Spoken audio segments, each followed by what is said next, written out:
नमस्कार दोस्तों। एक कबूतर हमारे पास पहले आया था जो कि चोटिल और जख्मी था।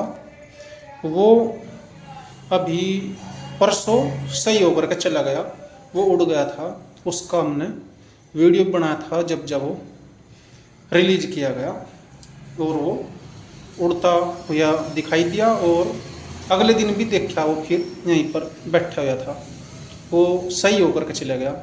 उसी तरह की समस्या ये जो कबूतर आप देख रहे हैं इसमें भी है। ये कल ही आया है हमारे पास, तो इसके भी एक पंख में है चोट। इसको भी हमने वो ही लगाई थी जो बीटाडिन के नाम से आती है दवाई, जिसको डॉक्टर पट्टी करते हैं गाँव पर। एक बार लगाने के बाद में उसके बाद इनको छेड़छाड़ नहीं करनी चाहिए, इनसे दूर रहना चाहिए, क्योंकि ये फिर छटपटाते हैं तो जितना सही होते हैं उतना ही पीछे चले जाते हैं।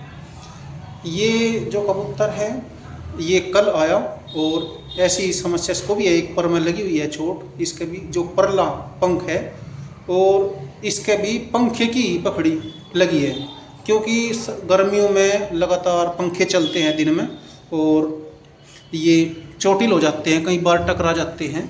तो ये यहाँ पर हमने छोड़ दिया उसी कमरे में जिसमें वो पहला कबूतर रहा करता था। अब इसका इंतज़ार है कि भाई ये 10 दिन में, 15 में, 20 दिन में जब भी ये उड़ कर के अपने आप यहाँ पर एक हमने रख रखी सीढ़ी रखी है, इस पर बैठने लगेगा अपने आप और इस कमरे में 2, 3, 4 चक्कर काटने लगेगा बिना गिरे ज़मीन पर।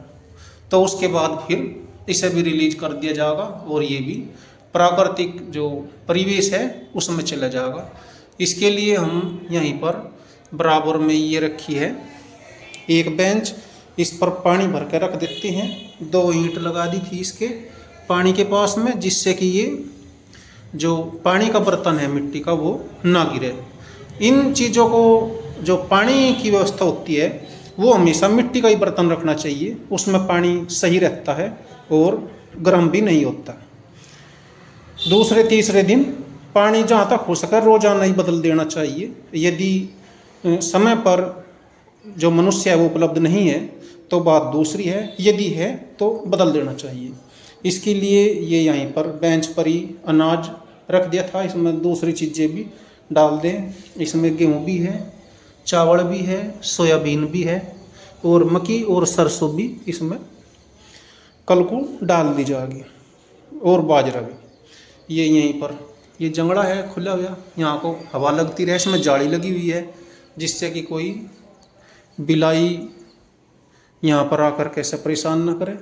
एक जंगला इसमें इधर है कमरे में, इधर भी है और बड़ा सारा कमरा है ये। यहाँ पर खूब आराम से कोई नहीं आता, बस मैं ही आता हूँ सुबह को इसको दाना पानी देखने और ये ठीक है या नहीं है ये देखने के लिए, क्योंकि हम यहाँ पर नहीं रहते, हमारे घर दूसरी जगह है और ये मकान खाली है। इसी में ये एक चुबारा है जो कि खाली रहता है, तो इसी में जो चोटिल पक्षी हमें मिलता है इसमें छोड़ देते हैं, उसका खाने पीने का सामान रख देते हैं और जब वो ठीक हो जाता है तो उसको किवाड़ खोल करके रिलीज कर देते हैं जब वो अपने आप उड़ने के लिए काबिल हो जाए। अब देखते हैं ये जो नया परिंदा है आया है हमारे पास, ये कब तक सही होता है और कब ये आसमान को चीर करके अपनी उड़ान भरेगा और प्राकृतिक परिवेश में एक तरह से घुल मिल जाएगा। नमस्कार दोस्तों।